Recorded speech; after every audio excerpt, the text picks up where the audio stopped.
À l'assaut de Paris. Paris a déjà subi et survécu à une douzaine de pillages par les Vikings. Le premier a lieu en 845 et est mené par le seigneur Ragnar Lodbrok. La multiplication de ces raids pousse les Parisiens à se retrancher sur l'île de la Cité, seule partie de Paris habitée à cette période. Le 24 novembre 885, les Parisiens voient arriver 700 bateaux menés par le viking Siegfried.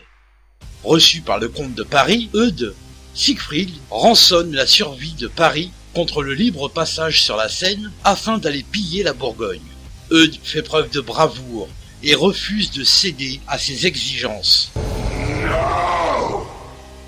Débute alors un siège qui va durer 1 an, pendant lequel les Vikings vont piller les alentours, faire prisonnier femmes et enfants et tenter d'incendier la capitale.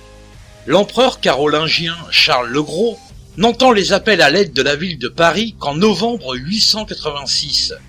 Il envoie son armée, mais se rend rapidement aux revendications des Vikings en leur versant la somme de 700 livres d'argent sans un seul combat.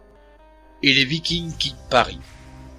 Même si le siège de Paris finit en 886, ses conséquences sur la politique française ont continué de nombreuses années durant.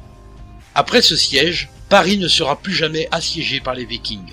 Ces derniers ne quittent cependant pas la France et s'installent en Normandie, où ils finiront par créer le duché de Normandie, qui sera plus tard rattaché au royaume de France.